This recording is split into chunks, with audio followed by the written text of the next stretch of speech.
गुरुदेव जी की धरती पे खड़ी हूँ, गुरु गोविंद सिंह जी की धरती पे खड़ी हूँ। गुरुओं की धरती है, पवित्र धरती है मेरे लिए, शहीदों की धरती भी है और मैं शहीद की बेटी हूँ, शहीद की पोती भी हूँ। यहाँ खड़े होकर आपको संबोधित करते हुए मुझे बहुत गर्व है इस धरती पर, हमारे अपने देश पर और आप सब पर, जो इतने महान गुरुओं, संतों और इतने महान शहीदों के बेटे बेटियां हैं। देखिए, चुनाव का मौका है, आपके सामने जितने भी नेता आते हैं चुनाव के बारे में आपसे चर्चा करते हैं। मैं भी इसी संदर्भ में आई हूं, लेकिन मैं कुछ ऐसी बातें भी करना चाहती हूं जो थोड़ी चुनाव से आगे, थोड़ी गहरी बातें हैं, जो मैं चाहती हूं कि आप सब गहराई से समझें। मैं जानती हूं कि ये किसानों का प्रदेश है, किसानों की धरती है। किसानों ने ही हमारे देश को बनाया। आपकी मेहनत, आपके खून पसीने ने ही इस देश की धरती को सींचा है, हमें आत्मनिर्भर बनाया है। और हमारी राजनीति में स्वतंत्रता आंदोलन से पहले से भी हमेशा एक परंपरा रही है, किसानों के आदर करने की परंपरा, जिसमें हर नेता, चाहे किसी भी पार्टी का होता था, समझता था कि हमारा देश किसानों का देश है। जो सरहद पे हमारी रक्षा करते हैं वो भी किसान के बेटे हैं, जो हमारे पेट भरते हैं, हमारे अन्नदाता हैं, वो किसान हैं। जिन्होंने इस धरती को सींचा है वो किसान है।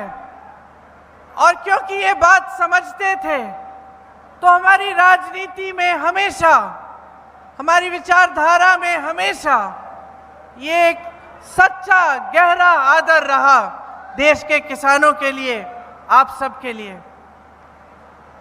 लेकिन पिछले 10 सालों से जो सरकार केंद्र में चल रही है, मोदी जी की जो सरकार है, उसमें हमने देखा कि ये जो किसानों की बात करते हैं, आपके सम्मान, आपकी आदर की बात करते हैं, वो सिर्फ मुंह बोली बातें हैं। अंदर से, गहराई से आपके प्रति ना आदर है, ना सम्मान है, ना आपके लिए नीतियां बन रही हैं। 10 सालों से आप देख रहे हैं कि खेती और किसानी से कमाना मुश्किल हो गया है। कोई सुविधा नहीं मिलती सरकार से, पेट्रोल डीजल महंगा हो गया है, जीएसटी से सारी जो जितनी भी खेती की चीजें हैं सब जीएसटी से लदी हुई हैं, महंगी हो गई हैं। खाद भी समय पे नहीं मिलता, एमएसपी इन्होंने बोला था कि देंगे, एमएसपी भी नहीं मिलता। इस बीच ये कुछ सालों पहले जब 3 कानून लाए, जिनको आप काले कानून कहते हैं, तो आपने आंदोलन किया। पूरे देश ने देखा कि देश का किसान एकजुट होकर दिल्ली तक आया है। आप दिल्ली में बैठे रहे, सर्दी झेली, सरकार ने बिजली काटी, पानी काटा, कांटे बिछा दिए आपके सामने, आप झुके नहीं, आप बैठे रहे, संघर्ष करते रहे। आप में से 600-700 किसान शहीद हुए, लेकिन मोदी जी ने पलकें नहीं झपकाई, बाहर नहीं आए। आपका आंदोलन चलता रहा, आप संघर्ष करते रहे। जब उत्तर प्रदेश का चुनाव आ रहा था, जब वोटों का समय आया, तब मोदी जी पीछे हटे। जब तक आप शहीद हो रहे थे, जब तक आप आंदोलन कर रहे थे, तब तक आपको देशद्रोही का दर्जा दिया, आपको आतंकवादी कहा, आपसे मिलने नहीं आए, आपकी सुनवाई नहीं की, ये सोचा तक नहीं कि इस देश के लाखों किसान मेरे दरवाजे तक आए हैं। कुछ तो होगा इनकी बात में, होगी इनकी बात, कुछ तो सुनवाई होनी चाहिए, ये सोचा तक नहीं, आपको बुलाया तक नहीं अपने दरवाजे तक, आपको दिल्ली के अंदर आने नहीं दिया। ये सच्चाई है इस सरकार की कि चुनावी मंच पर आकर आपको बड़ी बड़ी बातें बताएंगे, कह देंगे कि एमएसपी मिलेगा आपको, कह देंगे कि आपकी आमदनी दुगनी हो जाएगी, लेकिन सच्चाई ये है कि आपका इतना भी आदर नहीं है। सच्चाई ये है कि भाजपा के नेताओं को पंजाब का जज्बा समझ में ही नहीं आता। जो पंजाब ने इस देश को दिया है, जो आप सब ने इस देश को दिया है, सिर्फ खेती किसानी से नहीं, अपनी शहादत से, अपनी वीरता से, अपनी शौर्यता से, ये इनकी समझ से बाहर है। इसको समझने के लिए गहराई चाहिए होती है। इनकी सारी की सारी नीतियां बड़े खरबपतियों के लिए बनती हैं। ये जो 3 कानून लाने वाले थे, ये सिर्फ बड़े बड़े खरबपतियों के लिए लाने वाले थे। हर जगह आप देखें तो सारी नीतियां सिर्फ बड़े बड़े खरबपतियों की मदद के लिए बन रही हैं। आज अगर किसान संकट में है तो इनकी नीतियों की वजह से है। आज अगर महंगाई चरम पे है और सब तरस रहे हैं, मेरी बहनें दुकान जाती हैं, कुछ खरीद नहीं पाती, आपको अपने बच्चों की फीस भरनी पड़ती है, फीस नहीं भर पाते, आपको बच्चों की शिक्षा करानी है, वो मुश्किल हो गया है, बेटी की शादी करनी है, कर्ज लेना पड़ता है। हर तरफ से संकट ही संकट है, संघर्ष ही संघर्ष है। आज 70 करोड़ नौजवान इस देश में बेरोजगार हैं। 70 करोड़ नौजवान बेरोजगार हैं और बेरोजगारी 45 सालों में सबसे ज्यादा आज है। मोदी जी के राज में 30 लाख सरकारी पद खाली पड़े हैं, लेकिन इनको जब देखें तो बड़े बड़े मंचों पे दिखते हैं, बड़ी बड़ी बातें कहते हैं कि अर्थव्यवस्था बहुत मजबूत हो रही है, बहुत तेजी से आगे बढ़ रही है। तो मैं आपसे पूछना चाहती हूं कि अगर अर्थव्यवस्था इतनी तेजी से आगे बढ़ रही है, अगर देश में तरक्की ही तरक्की आ रही है, तो आपके जीवन में तरक्की क्यों नहीं आई है? तो आपके बच्चों को रोजगार क्यों नहीं मिला है? तो महंगाई इतनी क्यों हो गई है कि आप अगले दिन के बारे में सोच नहीं सकते कि किस तरह से आप गुजारा करेंगे? अगर देश इतनी तरक्की कर रहा है तो यहाँ पे मैनचेस्टर जैसी जो स्टील की मैन्युफैक्चरिंग होती थी वो ठप क्यों हो रही है? यहाँ जो चारा बनता था वो आज थम क्यों गया है? यहाँ की जितनी भी इंडस्ट्री है वो आज झुक क्यों रही है? जीएसटी थोप थोप कर उसको कमजोर क्यों किया जा रहा है? आज का मिडिल क्लास क्या कर रहा है, क्या कर पा रहा है? एक स्कीम नहीं है मिडिल क्लास के लिए, एक स्कीम नहीं है आपकी मदद के लिए, आपके लिए राहत के लिए। आप सब संघर्ष कर रहे हैं, टीवी पे आपको दिखता है कि बहुत तरक्की हो रही है, लेकिन आपके जीवन में तरक्की नहीं दिख रही है।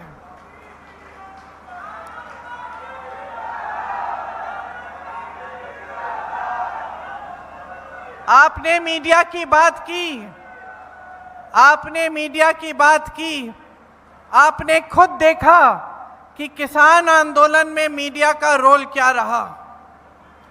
अगर मोदी जी ने किसानों को देशद्रोही और आतंकवादी का दर्जा दिया तो पूरे देश की जो गोदी मीडिया, जिसको आप गोदी मीडिया कहते हैं, जो बड़े बड़े खरबपतियों की मीडिया है, पूरे देश की मीडिया ने यही दिखाया, पूरे देश को यही दिखाया। आपके जो संघर्ष थे, आपके जो आंसू थे, आपका खून किसी को नहीं दिखाया। जब उत्तर प्रदेश में 6 किसानों को कुचल डाला एक मंत्री के बेटे ने अपनी जीप के नीचे, तो इसी मीडिया ने ये कहा कि ये जो किसान थे वो उपद्रवी थे, जबकि शांति से आंदोलन कर रहे थे। मैं जब लखीमपुर खीरी गई तो मुझे गिरफ्तार किया, लेकिन उस मंत्री के बेटे को गिरफ्तार नहीं किया। मैं तो परिवार के सदस्यों से मिलने गई थी। उसने तो 6 किसानों को कुचला था अपनी जीप के नीचे। आज भी उसके पिताजी चुनाव लड़ रहे हैं, भाजपा ने टिकट दिया है उत्तर प्रदेश में। यही है आदर आपकी शहादत का। तो आप पूरे देश में देख रहे हैं कि पब्लिक का कोई आदर नहीं है। इन्होंने पब्लिक को इस तरह से निरादर किया है कि चुनावी मंच पर आकर आपकी समस्याओं की बात भी नहीं करते। ये नहीं बताते कि महंगाई को कम करने के लिए क्या कर रहे हैं। ये नहीं बताते कि बेरोजगारी को कम करने के लिए क्या करने जा रहे हैं। ये नहीं बताते कि आज महिलाएं पंजाब में असुरक्षित क्यों हैं। ये नहीं बताते कि ये जो ड्रग्स और नशा का प्रॉब्लम है ये इतना बढ़ क्यों गया है पंजाब में। इन्होंने क्यों कुछ इसको रोकने के लिए कुछ नहीं किया। कोई आपकी बात नहीं कर रहा है। आज जनता की बात सिर्फ कांग्रेस पार्टी कर रही है। सिर्फ कांग्रेस पार्टी आपके सामने आकर कहती है कि हम समझते हैं कि आपके साथ कितना अन्याय हुआ है। सिर्फ कांग्रेस पार्टी में एक नेता है राहुल गांधी, जो कन्याकुमारी से कश्मीर तक पैदल चला 4000 किलोमीटर और मणिपुर से मुंबई तक यात्रा की 4000 और किलोमीटर, सिर्फ आपकी समस्याओं को सुनने के लिए और ये समझने के लिए कि कहां कहां अन्याय हुआ है और इस अन्याय को हम दुरुस्त कैसे कर सकते हैं।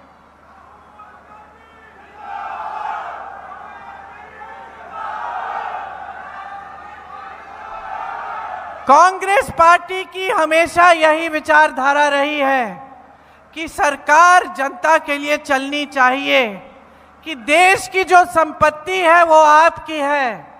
आपके लिए ऐसी प्रोग्राम, ऐसी योजनाएं बननी चाहिए जिससे आप इन चीजों का सामना, अपनी समस्याओं का सामना कर पाएं।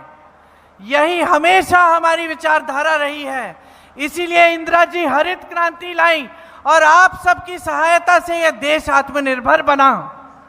आज मोदी जी दशकों बाद आत्मनिर्भरता की बात करते हैं, लेकिन आत्मनिर्भर बनाने का काम इन्होंने सिर्फ अपने बड़े खरबपति मित्रों के लिए किया है।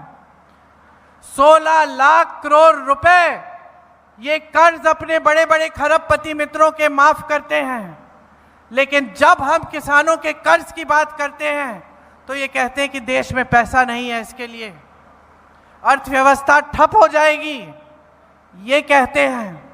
कांग्रेस पार्टी ने जहां जहां हमारी प्रदेश की सरकार थी वहां हमने कर्ज माफ करना शुरू किया।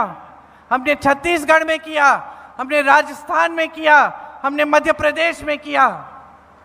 जब जब हम आपके लिए राहत लाने की बात करते हैं ये कहते हैं कि हो ही नहीं सकता, अर्थव्यवस्था ठप हो जाएगी। ये कैसी बातें हैं। अगर आपके पास अपने खरबपति मित्रों को देने के लिए पैसे हैं तो इस देश के किसानों के लिए पैसे क्यों नहीं हैं? तो इस देश की महिलाओं की मदद के लिए स्कीमें क्यों नहीं हैं? कांग्रेस की विचारधारा रही है कि आपकी संपत्ति वापस आपकी जेब में जानी चाहिए।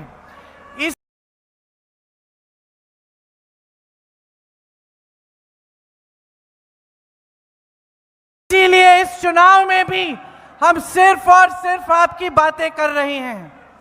हम कुछ गारंटी लाए हैं, उन गारंटी से हम ये तय कर रहे हैं कि जो आपका पैसा है, इस देश का जो पैसा है वो वापस आपके हाथों में जाएगा।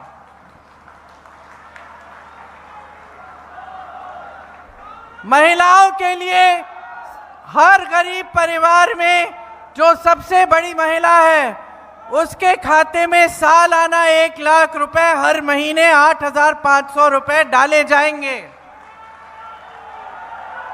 50% सब सरकारी रोजगार महिलाओं को दिए जाएंगे। मेरे किसान भाइयों, एमएसपी का कानून लाएंगे, कानून बनेगा, आपका अधिकार बनेगा। आपका जब ये अधिकार बनेगा तो चाहे कोई सरकार आए, मोदी जी की सरकार आए, योगी जी की सरकार आए, आपका कानूनी अधिकार होगा, कोई पीछे हट नहीं पाएगा, आपको देना ही पड़ेगा। हम गारंटी देते हैं कि जब आपके खेतों में नुकसान होगा तो 1 महीने के अंदर अंदर आपको पूरा भुगतान दिया जाएगा। हम गारंटी देते हैं कि जो खेती के सारे सामान हैं उन पे से हम जीएसटी हटा देंगे।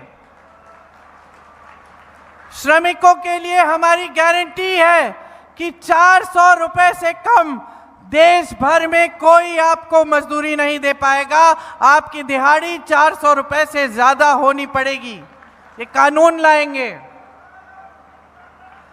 जैसे गांव में मनरेगा लाए थे और मनरेगा को मजबूत बनाने का काम कांग्रेस पार्टी ने किया, जो मोदी जी ने कमजोर कर दिया है, उसी तरह से हम शहरों में भी 100 दिन का रोजगार मनरेगा जैसा लाएंगे। और जो ग्रामीण मनरेगा है हम उसको मजबूत बनाएंगे। हर परिवार के लिए 25 लाख का हम स्वास्थ्य बीमा लाएंगे। राजस्थान में हमने करके दिखाया। राजस्थान में आप हार्ट का ऑपरेशन, ब्रेन की सर्जरी, कैंसर का इलाज कर सकते थे, आपको 1 पैसा नहीं देना पड़ता। जब कांग्रेस की सरकार थी 25 लाख का स्वास्थ्य बीमा हमने लागू किया। अब हम पूरे देश में करना चाहते हैं ताकि जब आपको जरूरत पड़े आपका इलाज मुफ्त में हो पाए। जो महिलाओं की बात की, कर्नाटका और तेलंगाना में महिलाओं को आज भी कांग्रेस की सरकार 2-2 हजार रुपए हर महीने खातों में दे रही है। नौजवानों के लिए हम गारंटी देते हैं कि जो पहली नौकरी है वो आपको एक अप्रेंटिसशिप के तौर पर मिलेगी, ताकि आप अपना हुनर बना पाए, और 1 लाख रुपए आपको सालाना उसके लिए भी मिलेंगे। जो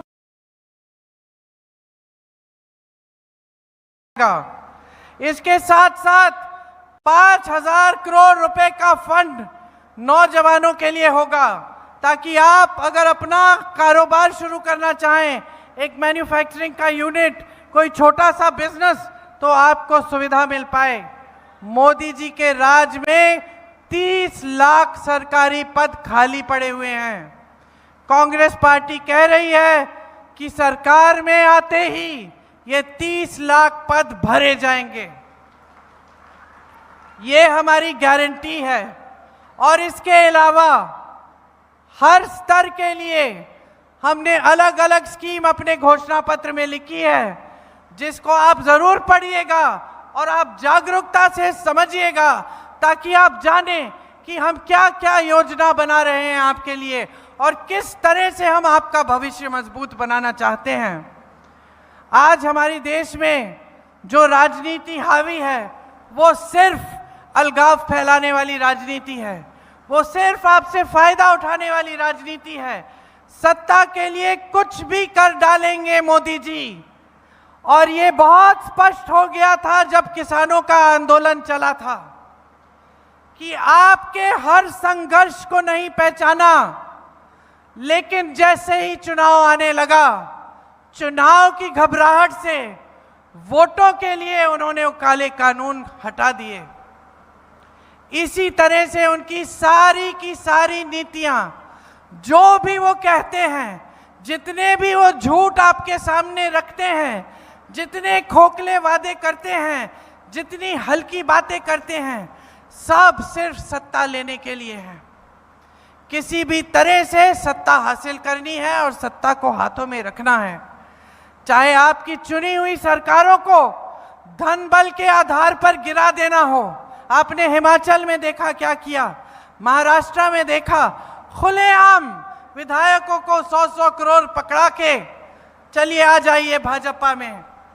भ्रष्टाचार की बातें करते हैं। खुलेआम इन्होंने इलेक्टोरल बॉन्ड की स्कीम बनाई, जिसमें ऐसे ऐसे लोगों से चंदा लिया कि आप हैरान हो जाएंगे। गुजरात में एक पुल बना जो गिर गया, सैकड़ों लोग बह गए पानी में, उस कंपनी से चंदा लिया। जिसने हम सबको वैक्सीन लगाया, उस कंपनी से 52 करोड़ चंदा लिया। आज हम सब परेशानी में हैं कि क्या वैक्सीन थी। सारी रिपोर्ट आ रही है कि उस वैक्सीन से लोग अचानक गिर के मर भी गए। उन्होंने चंदा ऐसे लोगों से लिया जिन पे छापे लगाए थे, अपनी एजेंसियां ईडी, सीबीआई, इनकम टैक्स का इस्तेमाल करके छापा मारा, चंदा लिया, छापे बंद हो गए। जो इनकी खिलाफत करता है, जो इनके खिलाफ आवाज उठाता है, आपने यहां देखा आपका जो अजीत अखबार है उसके साथ भी क्या हुआ। तो बहनों और भाइयों, जब इस तरह की सरकार 10 सालों से चलती है जो सिर्फ जनता को नकारने का काम करती है और जनता को गुमराह करके सत्ता लेने का काम करती है, तो जनता को सावधान होने का समय आ गया है। आपको सावधान होना पड़ेगा, आपको समझना पड़ेगा कि केंद्र में क्या हो रहा है और आपके प्रदेश में क्या हो रहा है और किस तरह से आपको हर स्तर पर गुमराह किया जा रहा है। आपके लिए जो काम करने वाला है, जो सच्चा नेता है, जिसने हमेशा आपके लिए संसद में आवाज उठाई है, जो सालों से किसानों के पक्ष में, जनता के पक्ष में आवाज उठाते हैं, संसद में सवाल उठाते हैं, जवाब मांगते हैं आपके लिए, आपके आंदोलन में आपकी मदद करते हैं, आपके साथ शामिल होते हैं, उन्हें पहचानिए। जो सच्ची राजनीति है, जो आपकी भलाई चाहती है, उसको पहचानिए। और इस बार जब आप वोट डालने जाएंगे तो पूरी सोच समझ के अपना वोट डालिए।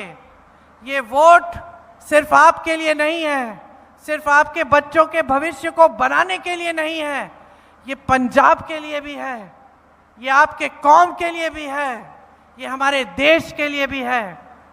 आज इन लोगों का अहंकार इतना बढ़ गया है कि अपने आप को ये बड़े बड़े गुरुओं के साथ अब अपनी तुलना करने लगे हैं। अहंकार इतना बढ़ गया है कि ये जनता के सामने आकर कहते हैं हम संविधान बदल डालेंगे, हम आपके अधिकारों और आरक्षणों को कमजोर करेंगे। तो इनके अहंकार को अब जगह दिखाने का समय आ गया है। चुनाव के दिन जब आप वोट डालने जाएंगे तो याद रखिए कि आपका जीवन संघर्ष क्या है, कि महंगाई से आप जूझ रहे हैं, कि खेती किसानी से आप कमा नहीं पा रहे हैं, कि कर्ज में इस देश का किसान डूब रहा है, कि इनका कोई भरोसा नहीं है मोदी जी का कि कल कैसे कानून लाएंगे जिससे सिर्फ इनके खरबपति मित्रों का फायदा होगा। आप सोचिए, जो कानून लाने जा रहे थे उनसे आपका कितना नुकसान होता। आपकी जमीन अगर छीनी जाती तो आप मुकदमा भी नहीं लगा पाते। आज हिमाचल के किसानों के साथ देखिए क्या किया है इन्होंने। सेब उगाते थे, देश भर में सेब जाता था, अडानी जी को सारे कोल्ड स्टोरेज पकड़ा दिए। ये काफी नहीं था कि देश के सारे बंदरगाह, सारे हवाई अड्डे, सारी बड़ी बड़ी कंपनियां, सारे कोयले के खदान, पावर, बिजली सब कुछ दे दिया। देश के सारे कोल्ड स्टोरेज भी इनको दे चुके हैं। हिमाचल में सारे कोल्ड स्टोरेज आज इनके हैं। सेब का दाम अडानी जी तय करते हैं, सेब कब बिकेगा अडानी जी तय करते हैं। और ऊपर से मोदी जी की नीतियों ने अमेरिका से जो सेब आता है उस पे टैक्स कम कर दी और हमारे किसानों पर जीएसटी पे जीएसटी लाद दी। आज ग्राहक दुकान जाता है, अमेरिकन सेब सस्ता मिल रहा है, हमारा सेब, हिमाचल का सेब महंगा मिल रहा है। ये परिस्थिति सिर्फ हिमाचल की नहीं है, ये परिस्थिति देश के हर किसान की बना देंगे। इनका भरोसा नहीं कर सकते। आज कानून बदलेंगे, कल संविधान बदलेंगे, परसों आरक्षण बदल डालेंगे। आप सबको सतर्क होना पड़ेगा। ये चुनाव संविधान को, लोकतंत्र को बचाने का चुनाव है। अपने वोट का इस्तेमाल एक हथियार की तरह करिए। वो हथियार जो इस देश की सुरक्षा के लिए उठता है, जो इस देश की रक्षा के लिए उठता है, वही है ये वोट। जब आप वोट डालने जाएंगे तो अमर सिंह जी को भारी से भारी बहुमत से जिताइए, कांग्रेस पार्टी को जिताइए।